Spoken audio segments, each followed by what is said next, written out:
সুপ্রিয় শ্রোতা, গল্প পাঠের আসর চ্যানেলে শুনতে যাচ্ছেন সৈয়দ মুজতবা আলী রচিত দেশে বিদেশে বইটির 11 পর্ব। আমি ওয়ারা কারিম, সাথে থাকুন। বাবুর বাদশাহ কাবুলের বাজার দেখে মুগ্ধ হয়েছিলেন।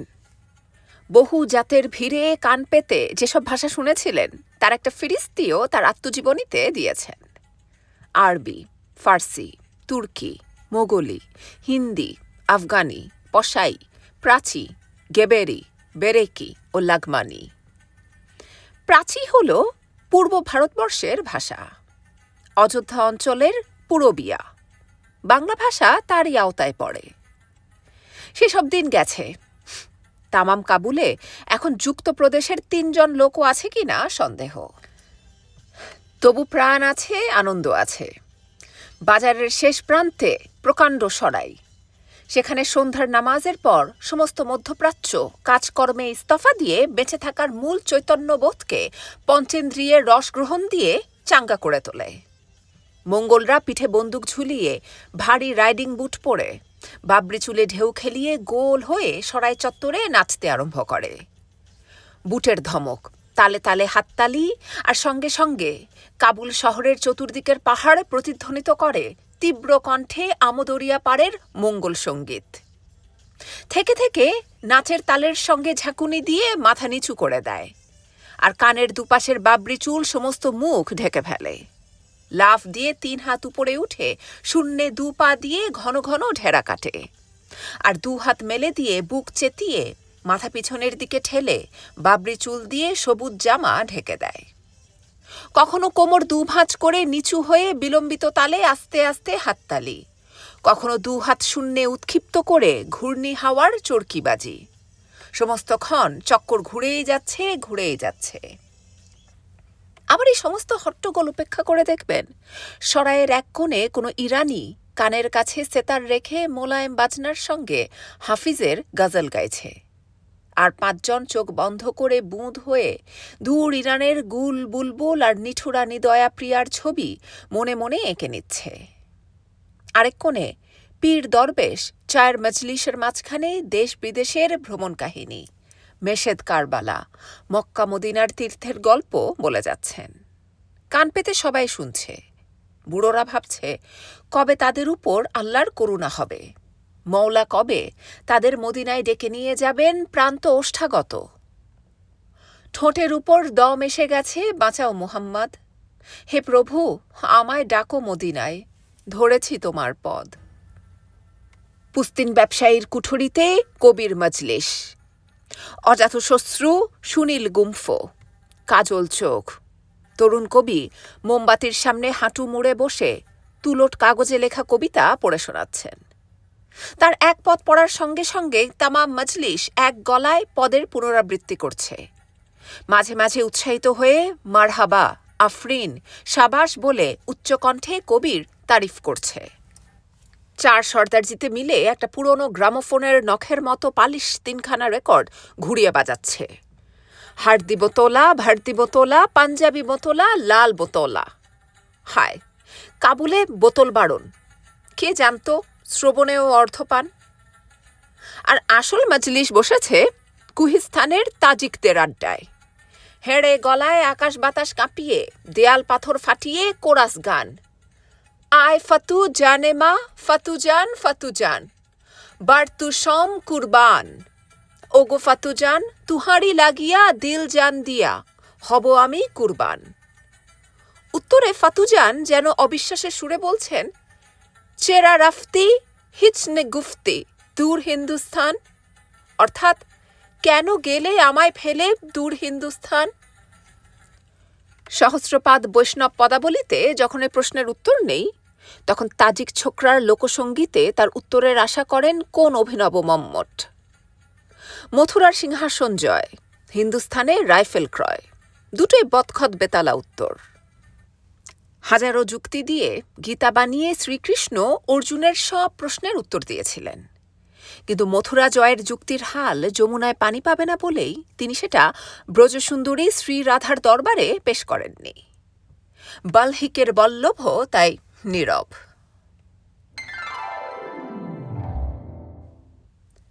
কাবুলের সামাজিক জীবন 3 হিস্সায় বিভক্ত। 3 শরিকে মুখ দেখা দেখি নেই। পয়লা শরিক খাস কাবুলি, সেও আবার দুভাগে বিভক্ত, জানানা মারদানা। কাবুলি মেয়েরা কট্টর পর্দার আড়ালে থাকেন। তাদের সঙ্গে নিকট আত্মীয় ছাড়া দেশি বিদেশি কারও আলাপ হওয়ার জো নেই। পুরুষের ভিতরে আবার দুভাগ, একদিকে প্রাচীন ঐতিহ্যের মোল্লা সম্প্রদায়, আর অন্যদিকে প্যারিস, বার্লিন, মস্কো ফেরতা এবং তাদের ইয়ার বক্সিতে মেশানো ইউরোপীয় ছাঁচে ঢালা তরুণ সম্প্রদায়। একে অন্যকে অবজ্ঞা করেন, কিন্তু মুখ দেখা দেখি বন্ধ নয়, কারণ অনেক পরিবারেই বাপ মশাই, বেটা মসিও। দুসরা শরিক ভারতীয় অর্থাৎ পাঞ্জাব ফ্রন্টিয়ারের মুসলমান ও 1921 সনের খেলাফত আন্দোলনের ভারতত্যাগী মুহাজিরগণ। এদের কেউ কেউ কাবুলি মেয়ে বিয়ে করেছেন বলে শ্বশুরবাড়ির সমাজের সঙ্গে এরা কিছু কিছু যোগাযোগ বাঁচিয়ে রেখেছেন। তিসরা শরিক ইংরেজ, ফরাসি, জার্মান, রুশ ইত্যাদি রাজদূতাবাস।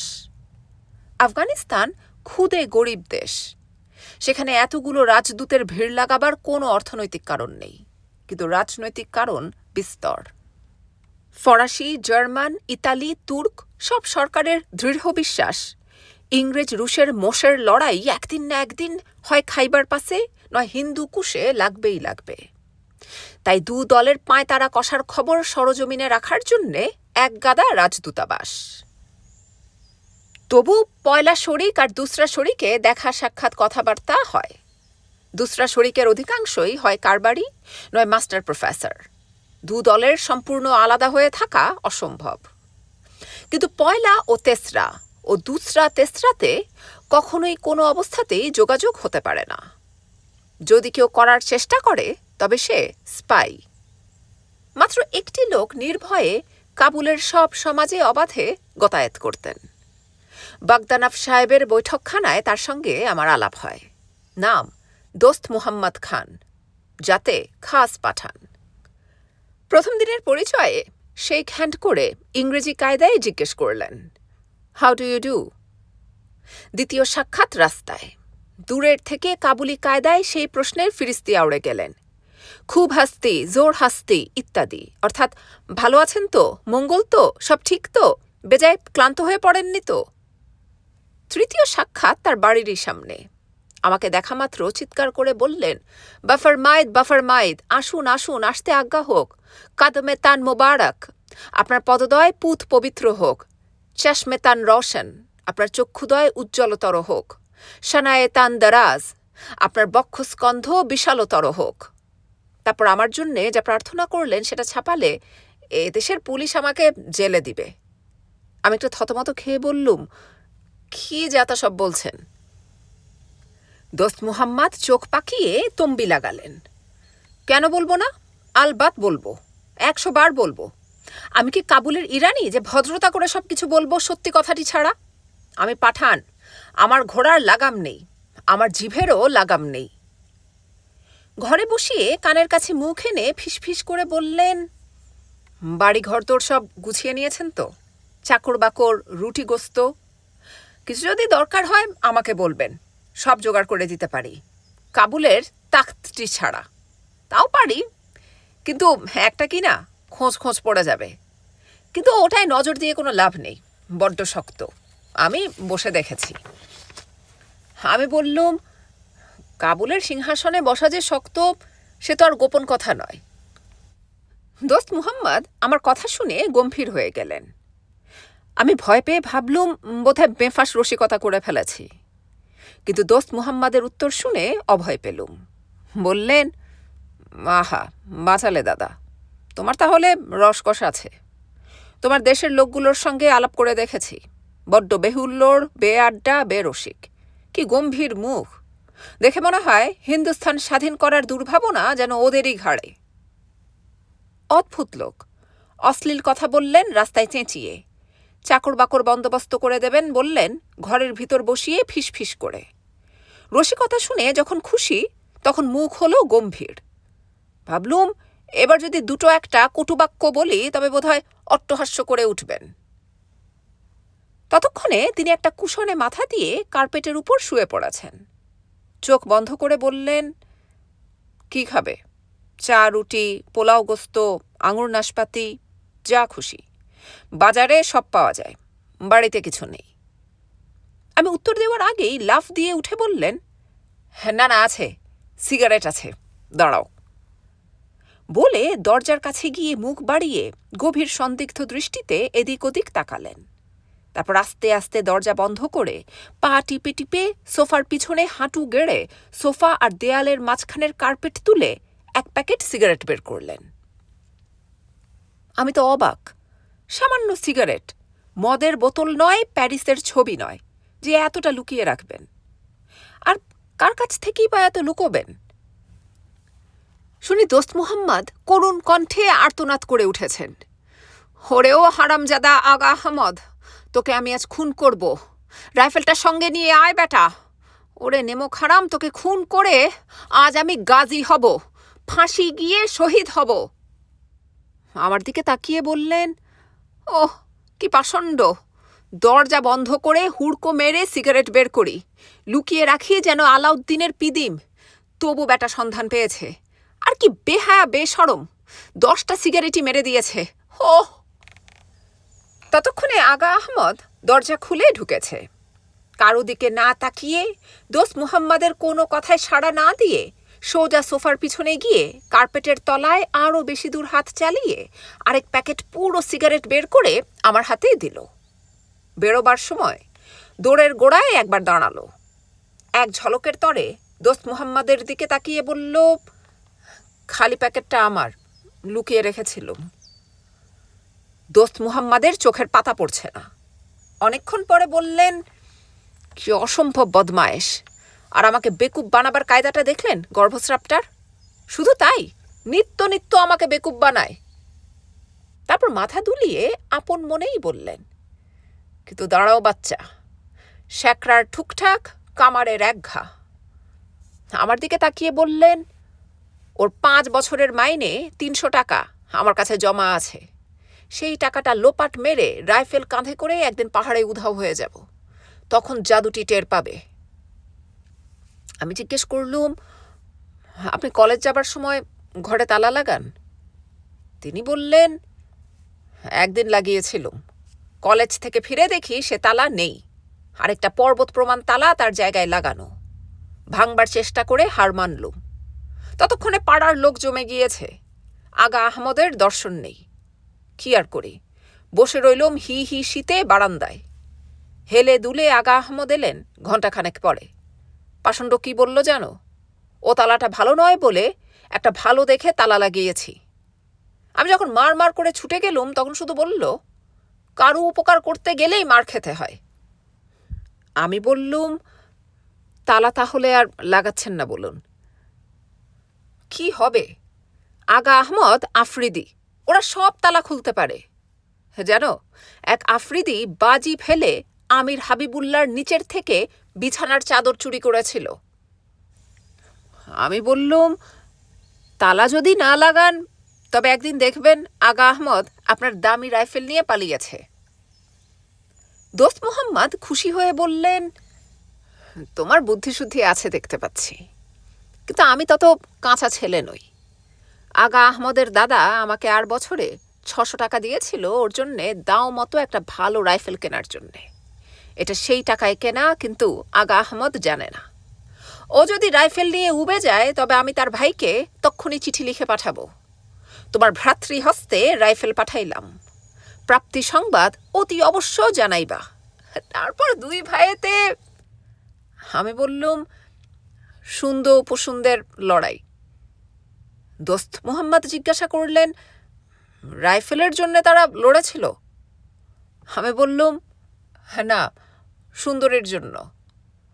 দোস্ত মুহাম্মদ বললেন, তওবা তওবা, স্ত্রী লোকের জন্য কখনো জব্বর লড়াই হয়? মোক্ষম লড়াই হয় রাইফেলের জন্য। রাইফেল থাকলে সুন্দরীর স্বামীকে খুন করে তার বিধবাকে বিয়ে করা যায়, উত্তম বন্দোবস্ত। সে বেহেশতে গিয়ে হুড়ি পেল, হ্যাঁ তুমিও সুন্দরী পেলে। রাস্তা পর্যন্ত এগিয়ে দিতে দিতে বললেন, ভেবো না লক্ষ্য করিনি যে তুমি আমাকে আপনি বলছো। আর আমি তুমি বলে যাচ্ছি, কিন্তু বেশি দিন চালাতে পারবে না। সমস্ত আফগানিস্তানে আমাকে কেউ আপনি বলে না, ইস্তেক আগা আহমদ পর্যন্ত না। টাঙ্গায় চড়বার সময় দাঁড়াও বলে ছুটে গিয়ে একখানা বই নিয়ে এসে আমার হাতে গুঁজে দিলেন। মন্তব্য প্রকাশ করলেন, ভালো বই, কর্সিকা আর আফগানিস্তানে একই রকম প্রতিশোধের ব্যবস্থা। চেয়ে দেখি কলবা। আগুনের ফুলকি নাম দিয়ে এই ফরাসি উপন্যাসটি চারু বন্দ্যোপাধ্যায় অনুবাদ করেছেন।